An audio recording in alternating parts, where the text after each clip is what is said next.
Venons-en maintenant au problème qui est posé, qui peut se poser à des personnes qui ont une activité dont l'horaire hebdomadaire dépasse 25% en France et qui ont parallèlement une activité à l'étranger, notamment en Suisse. Rajoutons à cela les personnes qui sont au chômage et qui ont droit, qui font faire valoir un droit à une allocation différentielle. Qu'est-ce que l'allocation différentielle de chômage? C'est simplement quand vous avez temporairement une activité en France ou à l'étranger, vous pouvez demander, si c'est bien entendu les revenus de cette activité sont inférieurs à vos droits à l'annuité de chômage sur un mois, vous pouvez demander une allocation différentielle. Et tel a été le cas pour certains frontaliers qui ont accepté une mission temporaire en Suisse et dont les revenus liés à cette mission étaient inférieurs à leur annuité de chômage. Et là, la France, soudain, la CPM, alors qu'il y a pour des milliers de personnes un accord de méthode et d'exception qui est mis en place à l'aéroport Bâle-Mulhouse, soudain, c'est quelques centaines de personnes sur tout le territoire. On leur explique simplement que elles doivent, avec leur employeur suisse, verser les cotisations sociales en France sur la base de la réglementation française. Ce qui pose bien entendu un grave problème à leur employeur, à ces sociétés temporaires. Pour résoudre ce problème, il y a une solution toute simple. Nous avons expliqué une société temporaire, quelques frontaliers qui sont venus nous voir. Il est exclu, bien entendu, qu'ils restent inscrits à la caisse de chômage tout en ayant une activité partielle en Suisse. Et le problème, il est résolu.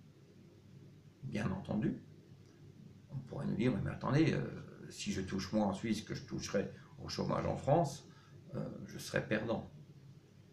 Si tel est le cas, il y a deux choix.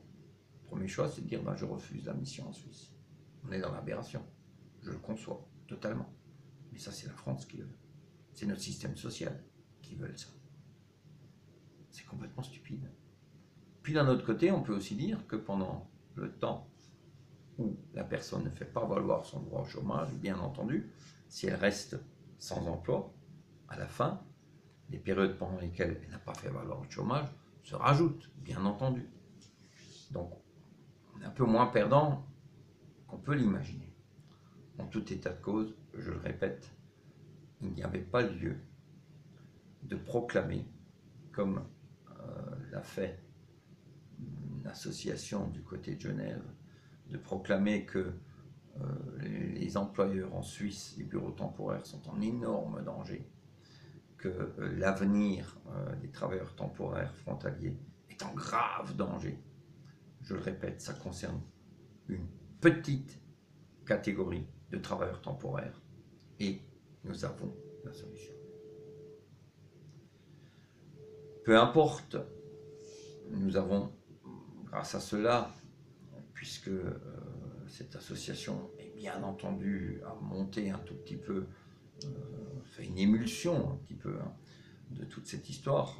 Ça lui permet de passer dans la presse, de passer à la télévision, et aussi et surtout, comme son président l'a dit, d'être reçu dans les ministères à ce sujet, et d'être même reçu à l'Élysée à ce sujet. D'intervenir en faveur des employeurs suisses, une association de frontaliers qui maintenant, au niveau français, intervient et représente les sociétés suisses, sociétés temporaires.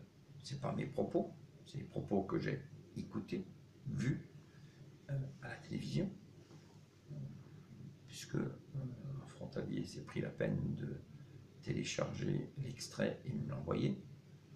Et donc,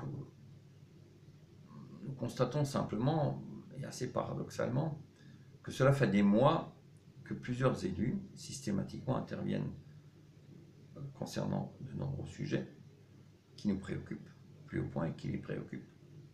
En vain, ça ne sert à rien. Ils nous font savoir, bien entendu, qu'ils interviennent. On ne peut pas leur reprocher de ne pas obtenir gain de cause. Au contraire, on peut juste les remercier qu'ils interviennent, c'est bien.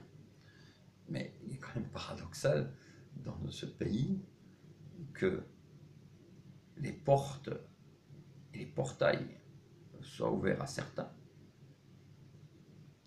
qui se disent représentatifs, puisqu'ils proclament par voie de presse qu'ils informent les 160 000 frontaliers qui travaillent en Suisse en France, mais à certains qui, essentiellement,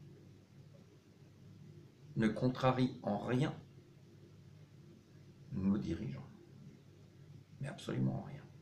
Au contraire, ils les caressent dans le sens du poil, ce qui, bien entendu, facilite l'ouverture des portes.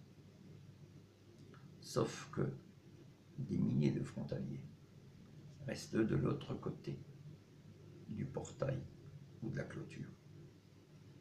Non seulement ils restent de l'autre côté, mais nous qui restons avec eux, nous sommes face à des difficultés, puisque bien entendu, cela provoque de grandes incohérences et incompréhensions.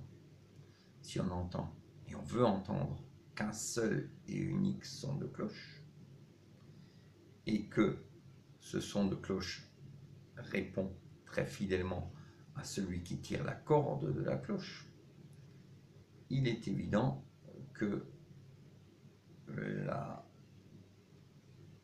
son qui sort de cette cloche peut être très dommageable à beaucoup d'autres personnes qui sont prises pour des cloches et que l'on veut prendre pour des cloches.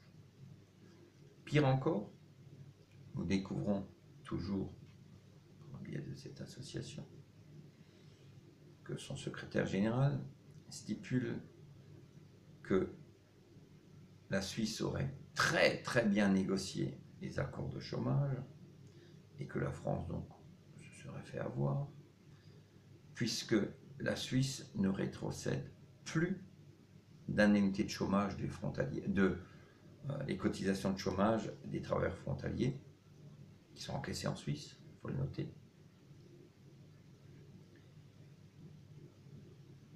et qu'ils doivent verser néanmoins pendant quelques mois pour reverser à la France le chômage qui est versé à ces frontaliers, les indemnités de chômage versées à ces frontaliers.